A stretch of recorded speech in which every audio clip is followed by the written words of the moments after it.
Hi friends, जोहार। Study point JHR में आपका स्वागत है। आज हम लोग जो है फ्रेंड्स आरआरबी एनटीपीसी का जीके जीएस का पीवाईक्यूज का सेशन जो है क्लास 1 स्टार्ट करेंगे। इसमें जितने भी क्वेश्चन है सारे पीवाईक्यूज है, किसी न किसी एग्जाम्स में रेलवे के किसी न किसी एग्जाम से पूछे गए हैं। देखिए, जैसे पहला क्वेश्चन है, ये आरआरबी एनटीपीसी सीबीटी 2022 में पूछा गया है, सीबीटी 2 2022 में पूछा गया है। देखिए क्वेश्चन क्या है, चलिए बिना देर किए शुरू करते हैं। क्वेश्चन नंबर 1, राई मुख्यतः किस राज्य का लोक नृत्य है? राई जो है किस राज्य का वो लोक नृत्य है? ए मणिपुर, बी मध्य प्रदेश, सी कर्नाटक और डी आंध्र प्रदेश। अगर आपको इसका उत्तर मालूम है तो प्लीज़ कमेंट करेंगे। इसका सही उत्तर हो जाएगा बी मध्य प्रदेश। क्या हो जाएगा? बी मध्य प्रदेश। देखिए उसके बारे में थोड़ा सा मैंने यहाँ व्याख्या किया है। पूरे प्रश्न के हर प्रश्न के नीचे जो कुछ इंपॉर्टेंट थिंग है वो आपको मैंने यहाँ व्याख्या में लिख दिया है, और इसी तरह का सेम PDF आपको टेलीग्राम में मिल जाएगा। देखिए क्या दिया हुआ है कि बुंदेलखंड का एक प्रसिद्ध पारंपरिक नृत्य राय नृत्य पुरुषों द्वारा महिला भेष में ढोलक और नगाड़ों के साथ किया जाता है। कौन सा नृत्य? तो राय नृत्य।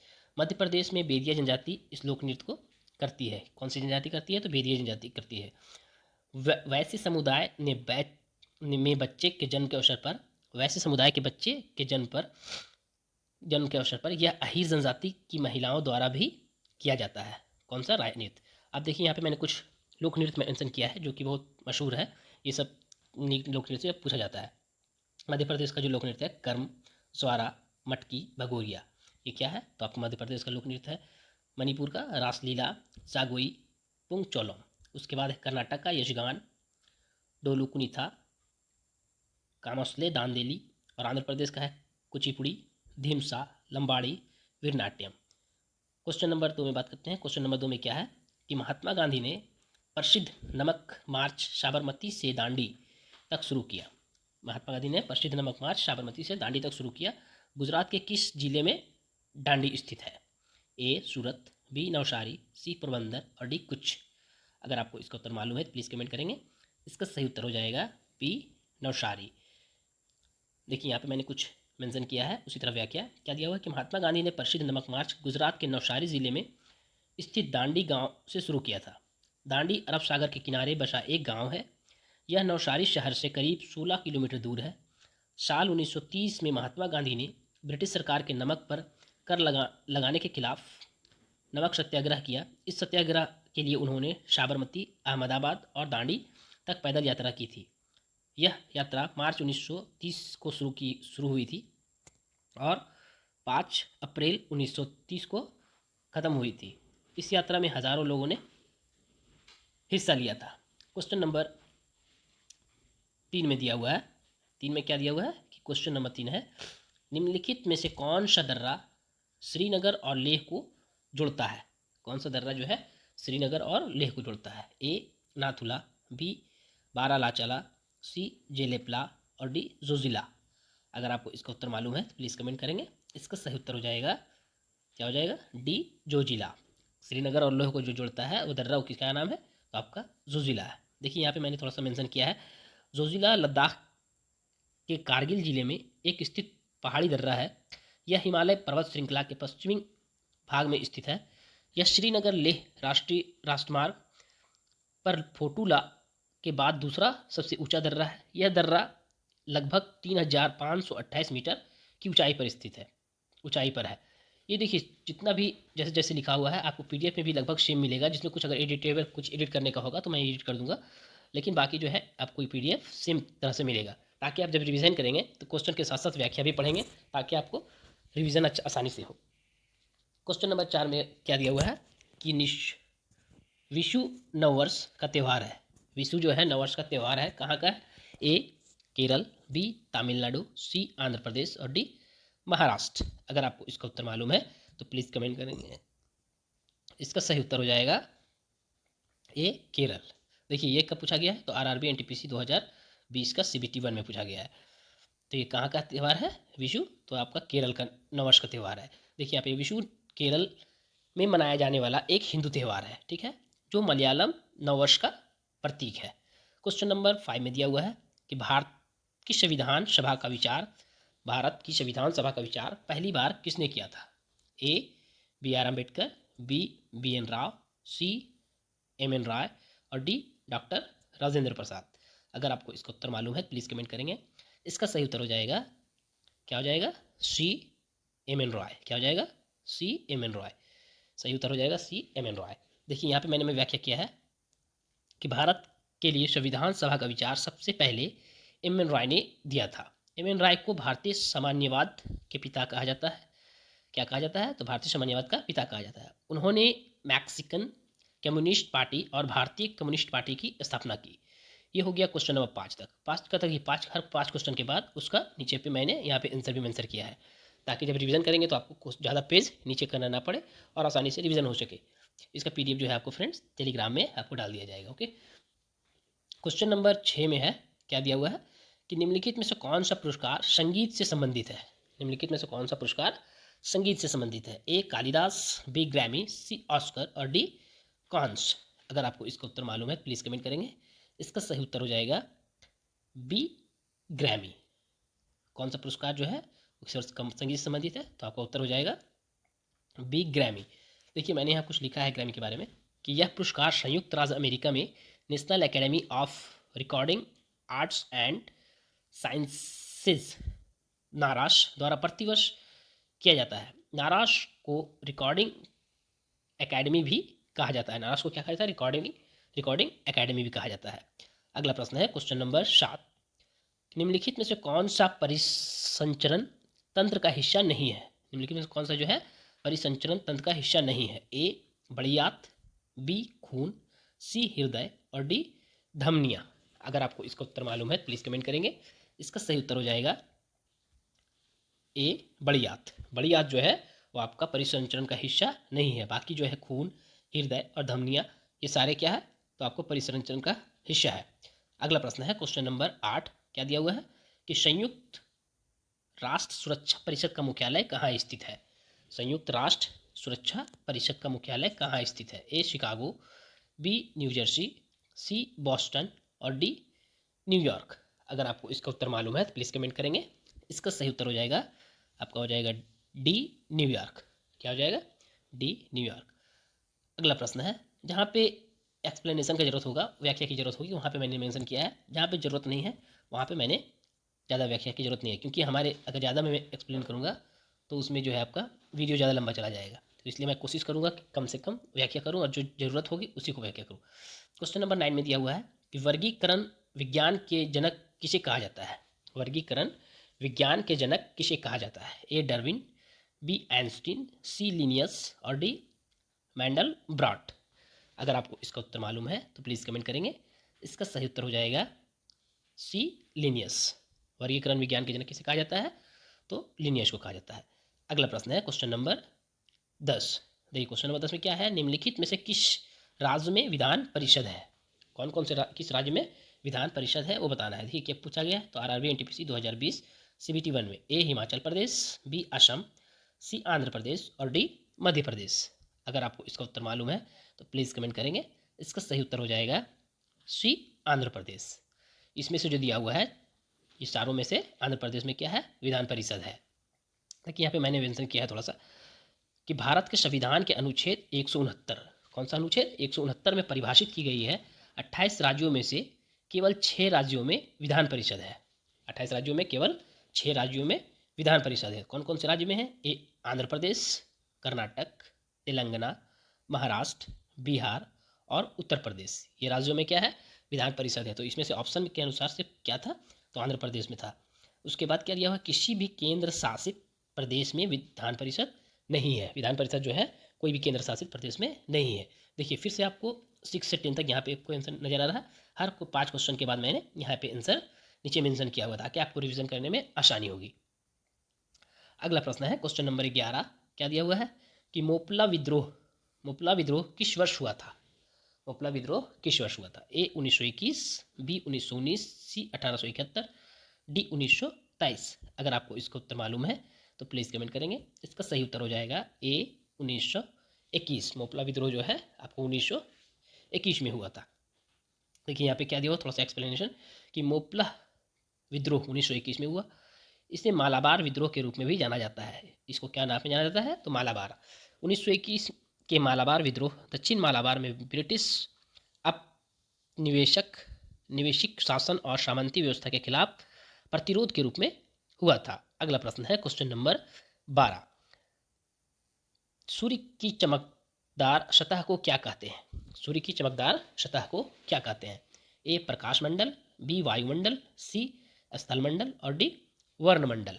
अगर आपको इसका उत्तर मालूम है तो प्लीज़ कमेंट करेंगे। इसका सही उत्तर हो जाएगा ए प्रकाश मंडल।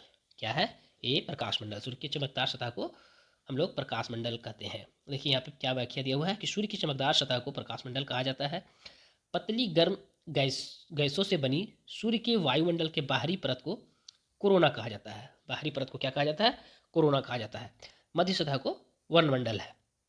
ओके, ये देखिए फ्रेंड्स, मैंने यहाँ पे इसलिए के साथ व्याख्या इसलिए लिखा है सभी प्रश्न में जिसमें ज़रूरत हो, ताकि कि जैसे कि मैं इससे पहले मैं पीडीएफ जो जीके का देता था या फिर झारखंड जीके का देता हूँ, तो उसमें क्या है कि आपको क्वेश्चन के बाद सिर्फ आंसर रहता है। उसमें क्या होता है कि आपको व्याख्या आप रिवाइज नहीं कर पाते हैं, सिर्फ आंसर आप रिवाइज कर पाते हैं। यानी कि आंसर लिखें, उसके बाद उसके में जो डीपली है उसको व्याख्या के बारे में उसमें नहीं रहता है। इसलिए मैंने अब सोचा है कि अब जो क्वेश्चन बनाऊंगा कोशिश करूंगा कि व्याख्या भी, खास करके अभी आरआरबी एनटीपीसी के जितने भी इस मैंने सेट बना मतलब क्वेश्चन बनाऊंगा तो उसमें आपको सभी में आपको व्याख्या के साथ पीडीएफ मिलेगा। ओके, और ये आपको हर एक दिन छोड़ाकर एक दिन, यानी कि हर अल्टरनेट डे में आपको जो है इसका वीडियो आएगा। तो इस क्वेश्चन का मिक्स सेट आएगा। उसके बाद मैं कोशिश करूँगा कि कोई बुक से आपको टॉपिक वाइज बहुत सारे लोगों को डिमांड था, ज़्यादातर डिमांड था जो है 77% जो मैंने वोटिंग करवाया था कि क्या चाहिए आपको, मिक्स क्वेश्चन चाहिए या फिर टॉपिक वाइज चाहिए, तो 77% जो है आपको उसमें से वोटिंग था कि मिक्स क्वेश्चन चाहिए। इसलिए मैंने स्टार्ट पहले मिक्स क्वेश्चन से करवाया। इसके बाद मैं कोशिश करूँगा कि टॉपिक वाइज भी हर एक दिन के छोड़कर आपको टॉपिक वाइज भी ला दूँ। अगर इसमें से कुछ आपको चेंजेस चाहिए फ्रेंड्स तो आप प्लीज़ कमेंट कर सकते हैं, ताकि मैं आपको नेक्स्ट वीडियो में उसमें कुछ चेंजेस कर सकूँ। क्वेश्चन नंबर 13 में दिया हुआ है कि कंप्यूटर की भौतिक मेमोरी से संग्रहित परिणामों को निकालने की प्रक्रिया को क्या कहा जाता है? कंप्यूटर की भौतिक मेमोरी से संग्रहित परिणामों को निकालने की प्रक्रिया को क्या कहा जाता है? ए इनपुट प्रक्रिया, बी प्रोग्रामिंग, सी आउटपुट प्रक्रिया और डी प्रोसेसर। अगर आपको इसका उत्तर मालूम है तो प्लीज़ कमेंट करेंगे। इसका सही उत्तर हो जाएगा सी आउटपुट प्रक्रिया। अगला प्रश्न है क्वेश्चन नंबर 14, निवल राष्ट्रीय उत्पाद एनएनपी क्या है? A NNP equal to GNP minus मूल्यह्रास, या फिर NNP equal to GNP equal to विदेश से आय। फिर दिया हुआ है सी में NNP equal to GNP plus मूल्यह्रास, और डी में दिया हुआ है NNP equal to GNP minus विदेश से आय। इसका उत्तर क्या हो जाएगा फ्रेंड्स? अगर आपको मालूम है प्लीज़ कमेंट करेंगे। इसका सही उत्तर हो जाएगा A NNP equal to GNP minus मूल्यह्रास। अगला प्रश्न है येन, किसके बारे में बात हो रही है? येन किस देश की मुद्रा है? येन जो है किस देश की मुद्रा है? ए मालदीव, बी जापान, सी दक्षिण कोरिया और डी इंडोनेशिया। अगर आपको इसका उत्तर मालूम है प्लीज़ कमेंट करेंगे। इसका सही उत्तर हो जाएगा येन जो है कहाँ की मुद्रा है? तो आपको बी जापान। कहाँ का है? तो बी जापान का है। अब देखिए मैंने थोड़ा सा व्याख्या किया हूँ। ओके, व्याख्या में क्या है कि अभी हम लोगों ने पढ़ा जापान की मुद्रा क्या है, तो येन है। उसकी राजधानी क्या है? तो आपको टोक्यो है। जापान की राजधानी टोक्यो है और मुद्रा येन है। फिर दूसरा में दिया हुआ है मालदीव की राजधानी क्या दिया हुआ है? माले है, और मुद्रा जो है मालदीवियन रुपया है। फिर तीसरा में देखिए पॉइंट में दिया हुआ है दक्षिण कोरिया, तो दक्षिण कोरिया की राजधानी क्या है? सियोल, और इसकी मुद्रा क्या है? वान। उसके बाद दिया हुआ है इंडोनेशिया की राजधानी क्या है? जकार्ता, और इसका मुद्रा क्या है? इंडोनेशिया रुपया। देखिए यहाँ पे फिर उसके बाद मैंने यहाँ पे आंसर भी मेंशन किया है 5 क्वेश्चन के बाद 11 से 15 तक। अगला प्रश्न है क्वेश्चन नंबर 16, प्रार्थना समाज के संस्थापक कौन थे? ए स्वामी दयानंद सरस्वती, बी राजा राम मोहन राय, सी आत्माराम पांडुरंग, या फिर डी स्वामी विवेकानंद। अगर आपको इसका उत्तर मालूम है प्लीज़ कमेंट करेंगे। इसका सही उत्तर हो जाएगा सी आत्माराम पांडुरंग। देखिए फिर मैंने यहाँ पे थोड़ा सा व्याख्या है क्या दिया हुआ है कि प्रार्थना समाज की स्थापना आत्मारंग पांडुरंग ने 31 मार्च 1867 को की थी, जब केशव चंद्र सेन महाराष्ट्र आए थे, जिसका उद्देश्य लोगों को एक ईश्वर में विश्वास दिलाना और केवल एक ईश्वर की पूजा करना था। मैंने यहाँ पे जो है व्याख्या इसलिए मेंशन कर दिया ताकि मैं जो लिखता हूँ वो अच्छी राइटिंग से नहीं लिख पाता हूँ और वो मिट जाता है, तो आप लोग उसको रिवीजन नहीं कर पाते हैं। इसलिए मैं आप सोचा हूँ कि इसमें व्याख्या के साथ आरआरबी एनटीपीसी के जितने भी प्रश्न आएंगे वो सारे व्याख्या के साथ आएंगे पीडीएफ में। प्रश्न क्या दिया हुआ है 17 में कि भारत की संसद द्वारा पर्यावरण संरक्षण अधिनियम किस वर्ष पारित किया गया था? भारत की संसद द्वारा पर्यावरण संरक्षण अधिनियम किस वर्ष पारित किया गया था? ए 1990, बी 1991, सी 1986 और डी 1988। अगर आपको इसका उत्तर मालूम है तो प्लीज़ कमेंट करेंगे। इसका उत्तर हो जाएगा सी 1986।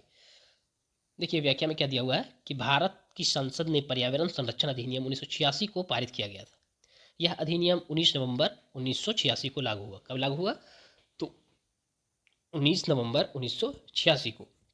इसे अम्ब्रेला कानून भी कहा जाता है। कौन सा कानून कहा जाता है? अम्ब्रेला कानून।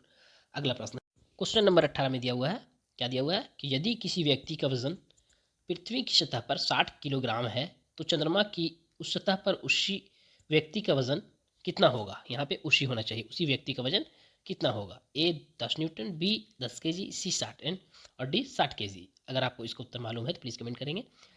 इसका जो सही उत्तर हो जाना चाहिए फ्रेंड्स, इसमें से थोड़ा सा हमको डाउट है। ओके, फिलहाल इसको जो है इस क्वेश्चन को आप लोग के हवाले छोड़ते हैं। मैं नेक्स्ट जो वीडियो बनाऊंगा तो कोशिश करूंगा कि इसका क्वेश्चन जो है आपको वर्बली बता दिया जाए और बाकी जो पीडीएफ में है इसका आंसर आपको डाल दिया जाएगा। इसमें से थोड़ा डाउट है इसलिए मैं इस क्वेश्चन को रोक रहा हूँ। ओके, अगर आपको मालूम है तो प्लीज़ कमेंट करके बताइएगा। क्वेश्चन नंबर 19 में है, हालांकि इसका आंसर जो है वो आपको ये या फिर ये होना चाहिए, फिर भी इसको क्लियर कर नहीं करते हम लोग। ओके, क्वेश्चन नंबर 19 में दिया हुआ है कि भारत के किस राज्य का समुद्र तट सबसे लंबा है? भारत के किस राज्य का समुद्र तट सबसे लंबा है? ए तमिलनाडु, बी आंध्र प्रदेश, सी गुजरात और डी पश्चिम बंगाल। अगर आपको इसका उत्तर मालूम है तो प्लीज़ कमेंट करेंगे। इसका सही उत्तर हो जाएगा सी गुजरात। क्या हो जाएगा? किस तट का जो है किस समुद्र तट का सबसे लंबा है, किस राज्य का? तो आपका गुजरात का। देखिए यहाँ पे मैंने यहाँ पे थोड़ा सा व्याख्या किया है कि भारत में सबसे लंबी समुद्र तट रेखा गुजरात राज्य में है। इसकी लंबाई 1600 किलोमीटर है। यह तट रेखा अरब सागर से घिरी हुई है और 41 बंदरगाहों से जुड़ी हुई है। ओके, अगला प्रश्न है क्वेश्चन नंबर 20। क्वेश्चन नंबर 20 में क्या दिया हुआ है कि कंप्यूटर क्षेत्र में यूआरएल का पूर्ण रूप क्या है? कंप्यूटर क्षेत्र में यूआरएल का पूर्ण रूप क्या है? A universe resource locator, B uniform resource locator, C unique रिफॉक लोकेटर और डी यूनिफॉर्म रिसोर्स लोकेशन। अगर आपको इसका उत्तर मालूम है प्लीज़ कमेंट करेंगे।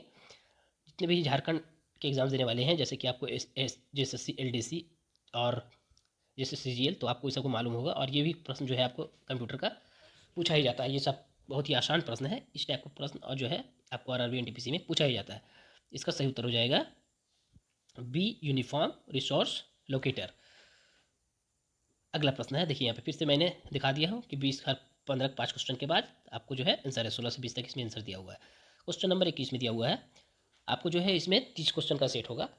30 क्वेश्चन का मिक्स है जिसमें सिर्फ GK GS और कंप्यूटर सभी मिक्स आएगा इसमें, क्योंकि एग्जाम में जो है RRB NTPC में सारे मिक्स रहते हैं। एक दो क्वेश्चन आपको कंप्यूटर से भी मिलेगा, एक दो क्वेश्चन आपको साइंस से भी मिलेगा, बाकी GK GS से भी रहेगा। ओके, क्वेश्चन नंबर 21 में दिया हुआ है कि निम्नलिखित में से कौन सा स्मारक दिल्ली में स्थित नहीं है? कौन सा स्मारक जो है इसमें से दिल्ली में स्थित नहीं है? ए हुमायूं का मकबरा, बी इंडिया गेट, सी बुलंद दरवाज़ा और डी अलाई दरवाज़ा। अगर आपको इसका उत्तर मालूम है फ्रेंड्स तो प्लीज़ कमेंट करेंगे। इसका सही उत्तर हो जाएगा सी बुलंद दरवाज़ा। बुलंद दरवाज़ा जो है वो आपका दिल्ली में स्थित नहीं है। तो कहाँ स्थित है? देखिए यहाँ पे मैंने मेंशन कर दिया है कि बुलंद दरवाज़ा मुगल बादशाह अकबर ने बनवाया था। बुलंद दरवाज़ा उत्तर प्रदेश के आगरा ज़िले के फतेहपुर सिकरी में स्थित है। ओके, अगला प्रश्न है क्वेश्चन नंबर 22। कंप्यूटर का कौन सा भाग उसका मस्तिष्क कहलाता है? कंप्यूटर का कौन सा भाग उसका मस्तिष्क कहलाता है? अच्छा प्रश्न है, आसान प्रश्न है। आपको NTPC में जो है ज़्यादा हार्ड प्रश्न नहीं रहेंगे। आप अगर GK थोड़ा सा बढ़िया से पढ़ देंगे तो आप आसानी से निकाल सकते हैं। ऑप्शन है ए UPS, बी CPU, सी मॉनिटर और डी ROM। अगर आपको इसका उत्तर मालूम है फ्रेंड्स तो प्लीज़ कमेंट करेंगे। इसका सही उत्तर हो जाएगा, कंप्यूटर का मस्तिष्क किसे कहा जाता है? B CPU। CPU को क्या कहा जाता है? कंप्यूटर का मस्तिष्क। इसका फुल फॉर्म क्या होता है? तो आपको सेंट्रल क्या हो जाएगा? Central processing unit. ओके, यहाँ पे शायद मैंने मेंशन भी कर दिया होगा। देखिए कंप्यूटर CPU का पूर्ण रूप है सेंट्रल प्रोसेसिंग यूनिट। CPU का कंप्यूटर का मस्तिष्क है। सेंट्रल प्रोसेसिंग यूनिट को सेंट्रल प्रोसेसर, मेन प्रोसेसर या प्रोसेसर के रूप में भी जाना जाता है। किसको? तो CPU को। सेंट्रल प्रोसेसिंग यूनिट को। पहले व्यावसायिक सीपीयू का आविष्कार, पहले जो है सबसे पहला व्यावसायिक सीपीयू का आविष्कार इतालवी भौतिक विज्ञान फेडोरिको फगिन ने किया था। 1971 में इंटेल द्वारा जारी किया गया पहला व्यावसायिक सीपीयू इंटेल 4004 था। उसके बाद देखिए क्या दिया हुआ है, यूपीएस का फुल फॉर्म क्या होता है, यूनिट टेबल पावर सप्लाई। रोम का फुल फॉर्म क्या होता है, read only memory. Full form भी जो है एक प्रश्न पूछे ही जाते हैं, तो आप कोशिश कीजिएगा कि जितना भी फुल फॉर्म होता है कंप्यूटर का वो सारे याद कर लें। क्वेश्चन नंबर 23 में दिया हुआ है कि स्वतंत्रता मेरा जन्मसिद्ध अधिकार है और मैं इसे प्राप्त करके रहूँगा, यह किसने कहा था। ए बाल गंगाधर तिलक, बी भगत सिंह, सी सुभाष चंद्र बोस और डी जाकिर हुसैन। अगर आपको इसका उत्तर मालूम है तो प्लीज़ कमेंट करेंगे। इसका सही उत्तर हो जाएगा ए बाल गंगाधर तिलक। स्वतंत्रता मेरा जन्मसिद्ध अधिकार है और इसे मैं प्राप्त करके रहूँगा, किसने कहा था, तो बाल गंगाधर तिलक ने। अब देखिए यहाँ पे मैंने कुछ नारा को दिया है। भगत सिंह का जो नारा है, इनकलाब जिंदाबाद, किसका नारा है, भगत सिंह का इनकलाब जिंदाबाद नारा। सुभाष चंद्र बोस का जो है कुछ नारा है, जैसे तुम मुझे खून दो मैं तुम्हें आज़ादी दूंगा, दिल्ली चलो, ये किसका है, तो सुभाष चंद्र बोस का है। ओके, अगला प्रश्न है क्वेश्चन नंबर 24। 6 क्वेश्चन और बचे फ्रेंड्स, प्लीज़ आप लास्ट तक वीडियो देखिएगा और आपको जब टाइम मिले तो आप वीडियो देख सकते हैं और रिवीजन कर सकते हैं। मैं कोशिश करूँगा कि सेट वाइज जो है आपको एग्ज़ाम तक ज़्यादा से ज़्यादा जितना हो सके पॉसिबिलिटी, मैं लगभग जहाँ तक पॉसिबल हो वहाँ तक मैं पर डे, यानी कि हर एक दिन छोड़कर एक दिन आपको 30 प्रश्न का सेट आएगा, जिसमें से आपको मिक्स क्वेश्चन आएगा। निम्नलिखित में से कौन भारत के सबसे युवा राष्ट्रपति थे, निम्नलिखित में से कौन भारत के सबसे युवा राष्ट्रपति थे। ए श्री नीलम संजीव रेड्डी, बी डॉक्टर राजेंद्र प्रसाद, सी डॉक्टर एस राधाकृष्णन और डी डॉक्टर जाकिर हुसैन। अगर आपको इसका उत्तर मालूम है तो प्लीज़ कमेंट करेंगे। इसका सही उत्तर हो जाएगा ए श्री नीलम संजीव रेड्डी। ये क्या थे, भारत के सबसे युवा राष्ट्रपति थे। देखिए यहाँ पे मैंने व्याख्या किया है कि नीलम संजीव रेड्डी भारत के छठे राष्ट्रपति थे। कौन से राष्ट्रपति थे, तो भारत के छठे राष्ट्रपति थे। उन्होंने 1977 से 1982 तक भारत के राष्ट्रपति के रूप में कार्य किया। कब से कब तक काम किया, तो 1977 से 1982 तक। वे भारत के सबसे युवा राष्ट्रपति थे। वह निर्विरोध चुने जाने वाले एक भारतीय राष्ट्रपति है। अगला प्रश्न है क्वेश्चन नंबर 25। 5 प्रश्न और फ्रेंड्स। ओके, सेरीकल्चर किससे संबंधित है, सेरीकल्चर किससे संबंधित है।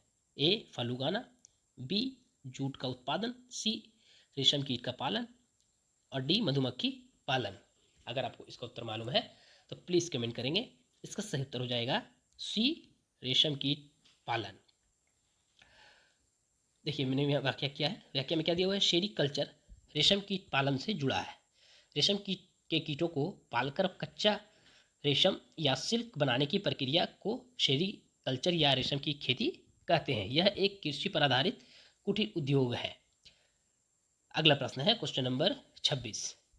निम्नलिखित में से कौन सा राज्य 7 बहनें उत्तर पूर्वी भारत का हिस्सा नहीं है, निम्नलिखित में से कौन सा 7 जो है राज्य 7 बहनें उत्तर पूर्वी भारत का हिस्सा नहीं है। ए त्रिपुरा, बी सिक्किम, सी असम और डी मेघालय। अगर आपको इसका उत्तर मालूम है प्लीज़ कमेंट करेंगे। इसका सही उत्तर हो जाएगा बी सिक्किम। सिक्किम जो है क्या है, तो सिक्किम जो है आपका 7 बहनें उत्तर पूर्वी का हिस्सा नहीं है। व्याख्या में क्या दिया हुआ है कि सिक्किम पूर्वोत्तर भारत का हिस्सा है, लेकिन इसे 7 बहने के राज्यों में शामिल नहीं किया जाता। सिक्किम को 7 बहने का भाई कहा जाता है। सिक्किम के भारत में शामिल होने से पहले बाकी 7 राज्यों को ही 7 बहने कहा जाता है। सिक्किम को बाद में भारत में शामिल किया गया था। अगला प्रश्न है क्वेश्चन नंबर 27। लोकसभा के सदस्यों की अधिकतम संख्या कितनी है, लोकसभा के सदस्यों की संख्या कितनी है। ए 548, बी 545, सी 550 और डी 552। अगर आपको इसका उत्तर मालूम है तो प्लीज़ कमेंट करेंगे। इसका सही उत्तर हो जाएगा डी 552। क्या हो जाएगा, डी 500 माफी चाहता हूँ फ्रेंड्स। क्वेश्चन नंबर उसके बाद क्या दिया हुआ है व्याख्या में कि भारतीय संविधान के अनुच्छेद 81 के मुताबिक लोकसभा में अधिकतम 552 सदस्य हो सकते हैं। इनमें से 530 सदस्य राज्यों के प्रतिनिधित्व करते हैं और 20 सदस्य जो है केंद्र शासित प्रदेशों का। 552 में से 530 जो है राज्यों का प्रतिनिधित्व करता है और 20 जो है आपको केंद्र शासित प्रदेशों का। क्वेश्चन नंबर 28 में दिया हुआ है, क्वेश्चन नंबर 28 में दिया हुआ है कि पानीपत का द्वितीय युद्ध अकबर और हेमू के बीच किस वर्ष हुआ था? ए 1556, बी 1576, सी 1536 और डी 1526। अगर आपको इसका उत्तर मालूम है तो प्लीज़ कमेंट करेंगे। इसका सही उत्तर हो जाएगा ए 1556 ईस्वी में। क्या दिया हुआ है व्याख्या में कि पानीपत का दूसरा युद्ध अकबर और हेमू के बीच 5 नवंबर 1556 को हुआ था। कब हुआ था? 5 नवंबर 1556 को हुआ था। यह युद्ध पानीपत के मैदान में लड़ा गया था। इस युद्ध में अकबर की जीत हुई थी। अकबर के सेनापति खान जमान और बैरम खान के लिए यह एक निर्णायक जीत थी। उसके बाद क्या दिया हुआ है, देखिए पानीपत का प्रथम युद्ध, पानीपत का प्रथम युद्ध कब हुआ था? तो 1526 में मुगल शासक बाबर और लोदी के बीच लड़ा गया था। उसके बाद दिया हुआ है पानीपत का तीसरा युद्ध 1761 में हुआ था। मराठा साम्राज्य और अहमद शाह दुर्रानी के अधीन हमलावर अफगान सेना के बीच लड़ा गया था। अगला प्रश्न है क्वेश्चन नंबर 29। क्या दिया हुआ है कि निम्नलिखित में से कौन सी बीमारी वायरस से होती है? इनमें से कौन सी बीमारी जो है वायरस से होती है? ए प्लेग, बी दांत, सी पोलियो और डी हाइजा। अगर आपको इसका उत्तर मालूम है तो प्लीज़ कमेंट करेंगे। इसका सही उत्तर हो जाएगा सी पोलियो। पोलियो जो है आपको वायरस से होता है, बाकी जो है आपको वायरस से नहीं होता है। अगला प्रश्न है और आज का आखिरी प्रश्न है इस सेशन का। ओके, क्लास 1 का आज का आखिरी प्रश्न है। क्वेश्चन क्या दिया हुआ है कि निम्नलिखित में से कौन सा महारत्न सार्वजनिक क्षेत्र का उपक्रम PSU है? निम्नलिखित में से कौन सा महारत्न सार्वजनिक क्षेत्र का उपक्रम PSU है? ए भेल, बी BCCL, सी हैल और डी BSNL। देखिए ये आपको NTPC CBT 1 2021 में पूछा गया है। ओके, तो इसमें से कौन सा जो है जो आपको महारत्न सार्वजनिक क्षेत्र का उपक्रम है, तो इसका सही उत्तर हो जाएगा ए भेल। अब महान रत्न सार्वजनिक क्षेत्र का उपक्रम में कौन कौन सम्मिलित है वो मैं नीचे मेंशन किया हूँ। आपको जब रिवाइज कीजिएगा तो आपको ये सब भी, अगर भेल के जहाँ में अगर कुछ दूसरा भी रहेगा तो मान लीजिए कि PCL इसमें भी सही होता था। देखिए भारत हेवी इलेक्ट्रिकल लिमिटेड भेल रहता है, Bharat petroleum corporation limited BPCL होता है, कोल इंडिया लिमिटेड CIL, उसके बाद GAIL India limited, Hindustan petroleum corporation limited HPCL, Indian oil corporation limited IOCL, उसके बाद है national thermal power corporation NTPC, oil and natural gas corporation limited ONGC, power grid corporation of India limited, उसके बाद steel authority of India limited SAIL, oil India limited oil, उसके बाद है आपको power finance corporation PFC और rural electrification corporation limited REC। ये था आपको फ्रेंड 30 प्रश्नों का आपको क्लास 1। ओके, क्लास 2 में भी इसी तरह से, यानी कि हर सेट जो जितने भी मैं क्लास कराऊंगा उस सभी में 30 प्रश्नों का आपको मिक्स क्वेश्चन रहेगा। अगर आपको वीडियो अच्छा लगा हो और आप इस चैनल पर नए हैं तो प्लीज़ हमारे चैनल को सब्सक्राइब करें, लाइक करें, कमेंट करें और वीडियो को हो सके तो शेयर करें। अगर आपको इसका PDF चाहिए तो हमारे टेलीग्राम चैनल ज्वाइन कीजिएगा। टेलीग्राम का लिंक जो है आपको डिस्क्रिप्शन में मिल जाएगा। ओके, और उसके बाद आपको जो इसका PDF आपको टेलीग्राम में डाल दिया जाएगा। कुछ एडिट करना बाकी रहता है तो उसके बाद यानी कि रात तक आपको इसका PDF मिल जाएगा। Okay friends, thank you.